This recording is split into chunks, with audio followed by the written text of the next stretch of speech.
萨瓦迪，主持人晚上好，我是老挝国家电视台的主播康丽，也是你们的老友。我现在所在的位置是老中铁路的万象站，从云南昆明南站始发的列车最快只需要9个多小时就可以到达这里。这是我们老挝的第一条现代化铁路，也是中老两国共建“一带一路”的标志性项目。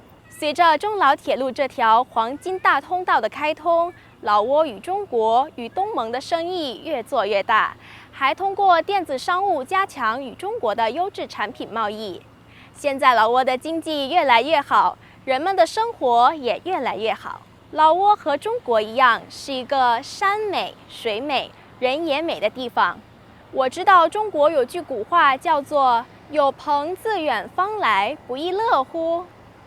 2024年是老挝旅游年，希望你们乘上高铁来老挝，我在老挝等你。